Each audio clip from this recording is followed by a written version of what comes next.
Let me share with you about how to change the stroke style. Now, under stroke style, we've learned about fill, stroke paint, stroke style. Stroke style has a lot of things you can change that I actually do change. Obviously in Inkscape, there's so many things you can change, but you don't have to change them all when you're creating a schematic or use them all. But the one I do like to understand and know about, and it can be very useful in your schematic creating, is the width. Right here it says width. This allows you to change the width of your stroke. So for example, you can change the units it's in. I'm going to leave it in millimeters, but if I click create, instead of having this at 0.5, I change it to 1. You can see that has made my stroke width much thicker. Obviously I can make it even thicker at 2, but I'm going to keep it at 0.5. I think 0.5 is very visually clear, and it will I think it's easy to see, but you can play around with this as you like. The other feature that they have on stroke style is dashes. Now I'm going to draw a new line. In fact, I'm going to go ahead and draw, as we've kind of created a pot holder schematic here, I'm going to go ahead and draw the lines that I'm going to use to list my finished measurements on.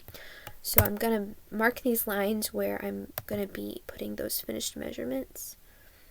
Obviously, I don't necessarily maybe need to have 2 lines on each side because it's a square, but I'm going to have them anyway to show you.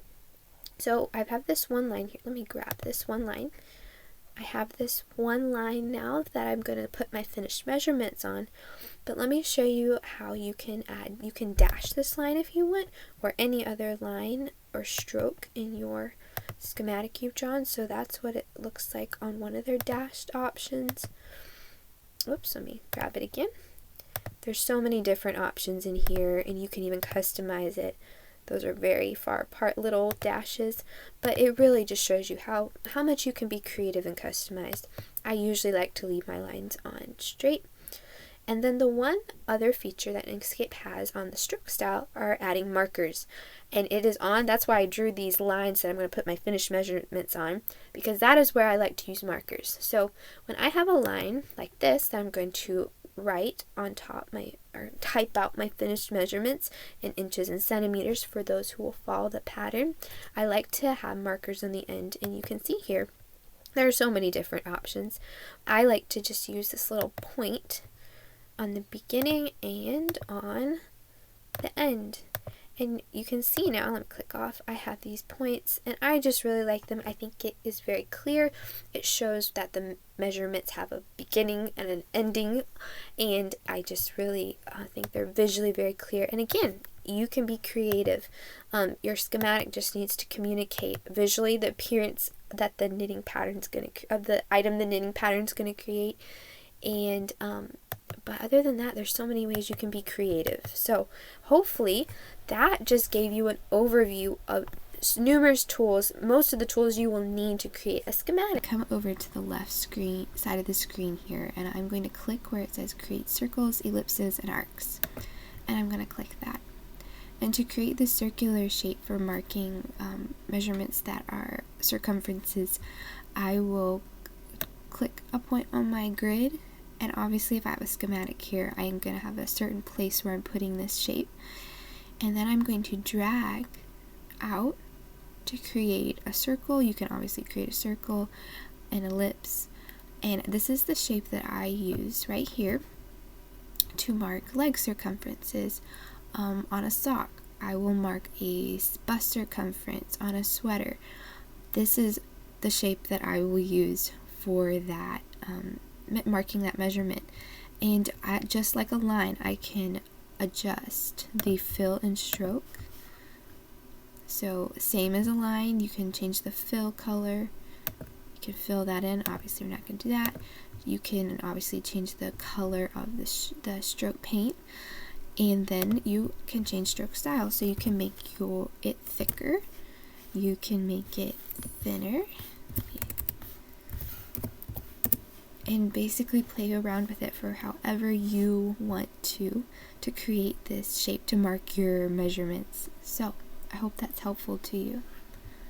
tool that I think will be very helpful to you when drawing a schematic is this tool along the side here, which I've already clicked create and edit text objects, and I've already clicked onto my grid where I want to put my text.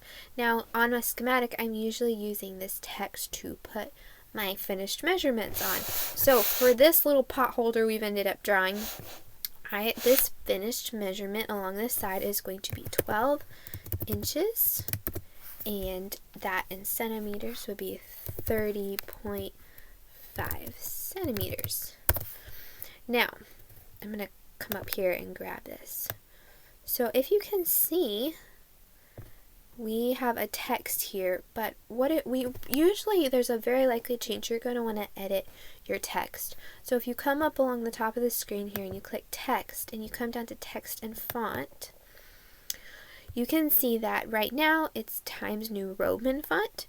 It's regular is the style. You can also come over here, there's features, and then over here it has your text, and you can obviously add to the text over here instead of directly on your directly on the schematic. So I can click apply, and you see I have some new text here. Obviously I'm going to take that off, but I just wanted to show you how you can add more text or change it within this text area.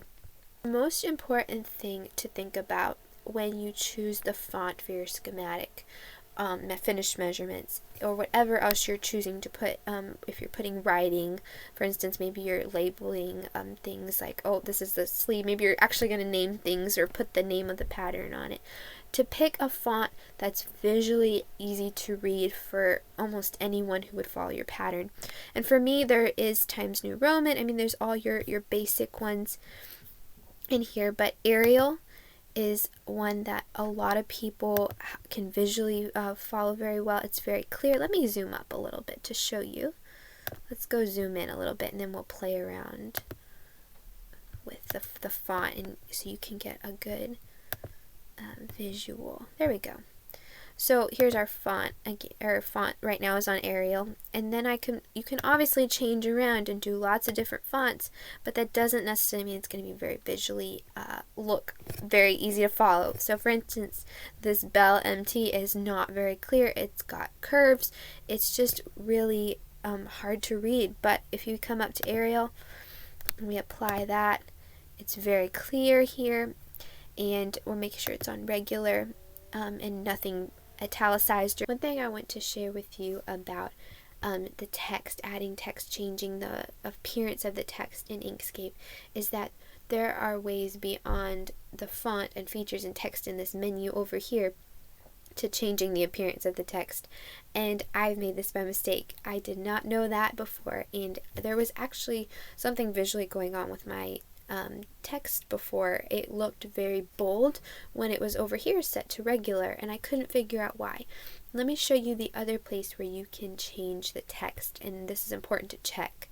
So when you're going to make sure you've clicked on your text, you're going to come up to Object and Fill and Stroke like we were before, except this time we're not dealing with these lines and stuff, we're dealing with our text. But fill, stroke paint, and stroke style will affect your text too. If it's grabbed onto that text, it will change it.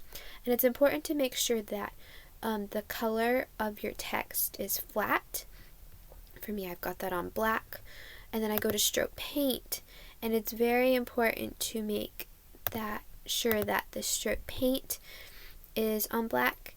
And then this is very important. Now you go to stroke style, and if the stroke style width is too thick, you can see that it basically looks bold. Now this is why I was confused. I was writing up my text and it looked bold when in the text and font section it said it was regular.